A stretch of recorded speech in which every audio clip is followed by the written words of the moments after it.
फिर से एक नया वीडियो में आप सभी का स्वागत है। आज हम लोग बात करने वाले हैं head teacher in primary school. जी हाँ, प्राथमिक विद्यालय में बहाली शुरू हो चुकी है प्रिंसिपल पद के लिए। आप इसके लिए अप्लाई कैसे करेंगे, तो आपको आ जाना है अप्लाई ऑनलाइन।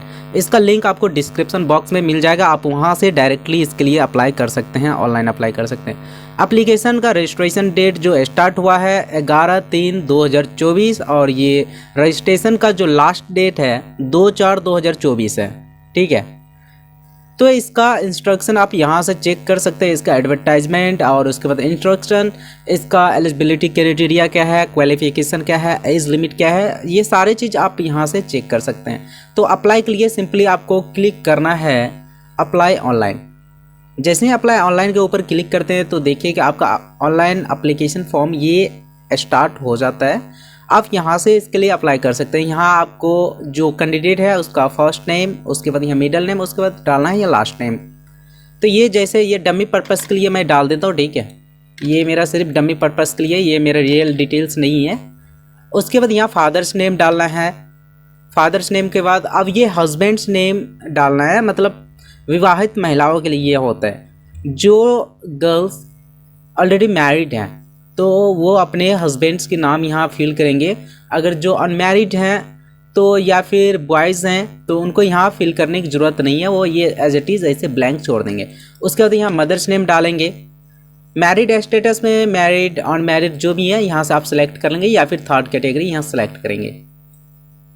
दूसरा है मेल या फीमेल, आप जो भी है यहाँ से आपको सेलेक्ट करना है। और ये देखिए सेलेक्ट आईडी टाइप।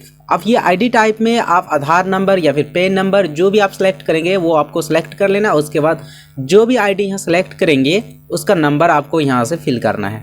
जैसे मान के चलो आधार मैंने यहाँ सेलेक्ट किया तो आधार नंबर यहाँ से डाल दूंगा, ठीक है। आधार नंबर जैसे 12 डिजिट का होता है, तो आधार नंबर डालने के बाद यहाँ क्या करना है कि आधार कार्ड का फ़ोटो खींच लेना है या फिर स्कैन करके PDF फॉर्म में कन्वर्ट कर लेना है। PDF आपका 100 KB से नीचे की होनी चाहिए। जैसे PDF फॉर्म में कन्वर्ट करते हैं तो यहाँ अपलोड के ऑप्शन पे क्लिक करना है। जहाँ भी आपका PDF है तो वहाँ से आप अपना PDF सेलेक्ट कर लीजिए। सेलेक्ट करने के बाद आपको क्या करना है कि अपलोड कर देना है।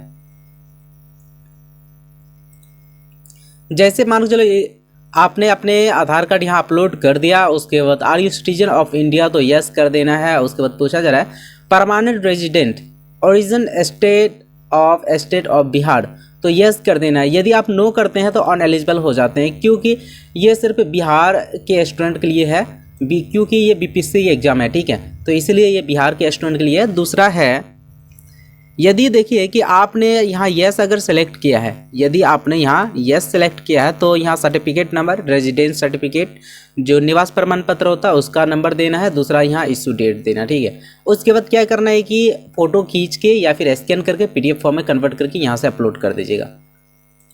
उसके बाद नीचे do belong to any reserve category, यदि बिलोंग किसी रिजर्व कैटेगरी से बिलोंग करते हैं, जैसे ST SC OBC कोई भी कैटेगरी से बिलोंग करते हैं, ठीक है, तो यहाँ से आपको यस करना है। उसके बाद जो भी कैटेगरी से बिलोंग करते हैं यहाँ सेलेक्ट कर लेना है। सेलेक्ट करने के बाद आपको क्या करना है कि यहाँ आपको डालना है अपना कास्ट, जो भी कास्ट है तो यहाँ से आप सेलेक्ट कर लेंगे। उसके बाद यहाँ आपको कास्ट सर्टिफिकेट नंबर, यहाँ इशू डेट।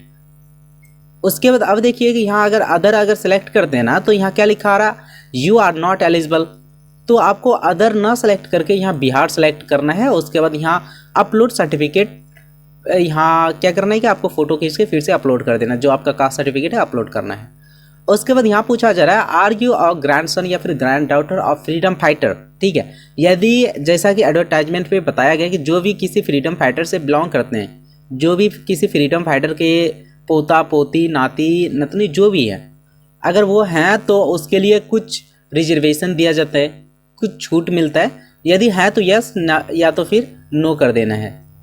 उसके बाद फिर यहाँ पूछा जा रहा है, जैसे अगर देखिए कि अगर यहाँ यस अगर सेलेक्ट करते हैं ना तो सर्टिफिकेट नंबर डालना होगा। उसके बाद इशू डेट, दूसरा यहाँ आपको उस डॉक्यूमेंट्स का यहाँ फ़ोटो अपलोड करना होता है। दूसरा पूछा are you person with benchmark disability, है तो यस, मतलब विकलांग जो होता है, अगर किसी तरह के अगर विकलांग हैं तो आपको यस क्लिक करना है, अन्यथा नो करना है। अगर यस करते हैं, जैसे मान लो चलो अगर यस करते हैं तो यहाँ फिर से पूछा जा रहा है कि किस तरह की विकलांग हैं।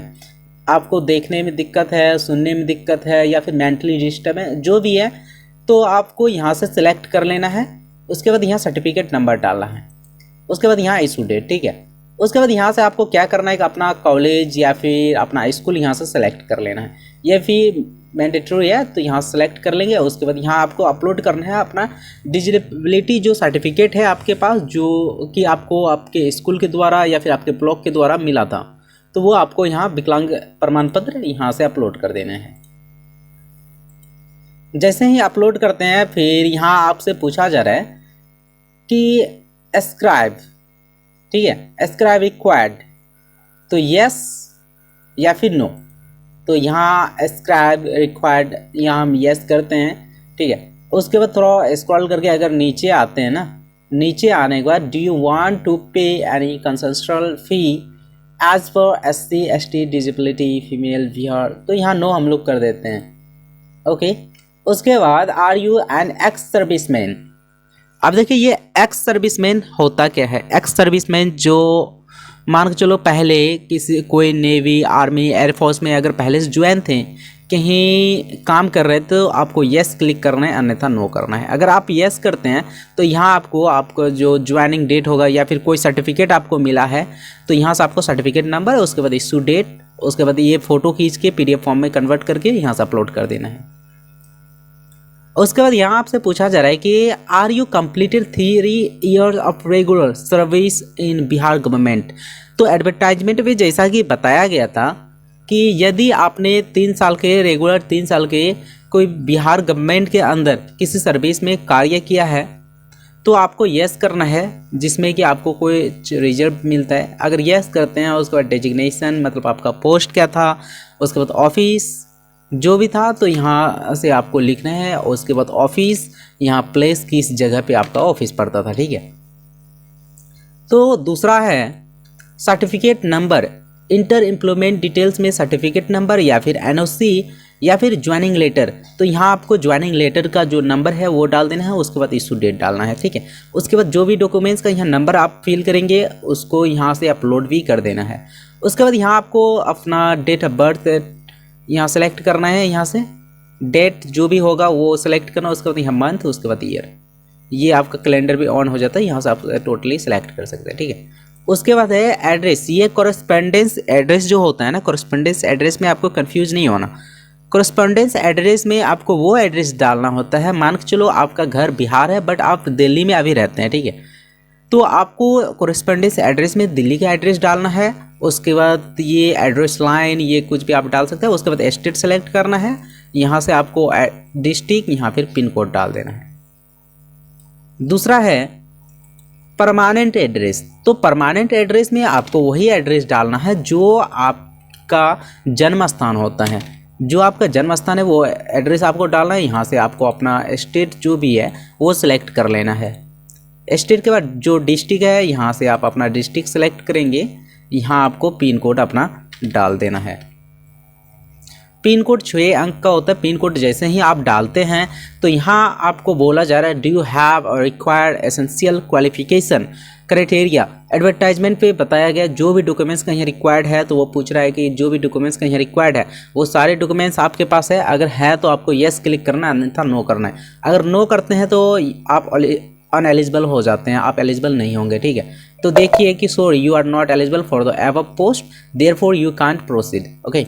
इसलिए आप यस पे क्लिक करेंगे। उसके बाद यहाँ आपको अपना ईमेल एड्रेस डालना है जो कि वर्किंग ईमेल हो। उसके बाद यहाँ से कंफर्म कर देना है ईमेल को, सेम ईमेल डालना है यहाँ भी और यहाँ भी। उसके बाद यहाँ से वेरीफाई कर लेना है।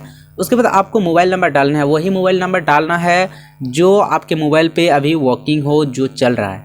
उसके बाद गेट OTP यहाँ सबमिट कर देना है। OTP सबमिट करने के बाद यहाँ से कैप्चा भी फिल कर देना। कैप्चा जैसे आप फिल करते हैं ना तो उसके बाद आपको क्या करना, सबमिट कर देना। जैसे आप सबमिट करते हैं तो यूज़र ID और पासवर्ड आपको मिल जाता है, रजिस्ट्रेशन नंबर।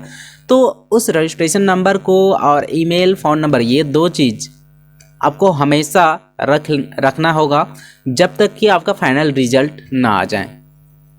जैसे मान के चलो आपका रजिस्ट्रेशन नंबर और पासवर्ड मिल जाता तो आप कहाँ से लॉगिन कर पाएंगे, तो यहाँ से आप फिर से लॉगिन करके अपना एग्ज़ाम फ़ी यहाँ से पे करेंगे, ठीक है। जो भी आपका फ़ी लगेगा आप यहाँ से पे करेंगे, यूज़र नेम, उसके बाद पासवर्ड यहाँ से डालना है। अगर फॉरगेट मान के चलो, अगर आप अपना यूज़र नेम या फिर पासवर्ड अगर भूल जाते हैं तो आपको यहाँ क्लिक करना है। यहाँ जैसे आप क्लिक करते हैं, यहाँ क्या पूछा जा रहा है कि आपका रजिस्ट्रेशन नंबर जो आपने जिस टाइम आप ये फॉर्म फिलअप किया था, रजिस्ट्रेशन नंबर मिला तो रजिस्ट्रेशन नंबर या फिर सेलेक्ट एग्ज़ाम, ठीक है। यहाँ से आप अपने एग्ज़ाम सेलेक्ट कर सकते हैं, जो भी एग्ज़ाम है। उसके बाद इंटर डेट ऑफ बर्थ, यहाँ से आप अपना डेट ऑफ बर्थ डालेंगे, रजिस्टर्ड मोबाइल नंबर डालेंगे। ये डालने के बाद आपको यहाँ से कैप्चा फिल करना है, उसके बाद रिट्राइव पासवर्ड के ऊपर क्लिक कर देना है। तो इतना में आप कंफर्म कर लेंगे, आपका पासवर्ड फिर से रीसेट हो जाएगा। सो देखने के लिए आप सबको बहुत बहुत धन्यवाद and thank you so much everyone. और आप सब चाहे तो अच्छे खासे हमें हेल्प कर सकते हैं और इस वीडियो को ज़रूर लाइक कर देना और चैनल को सब्सक्राइब जरूर कर लीजिएगा। So thank you so much everyone.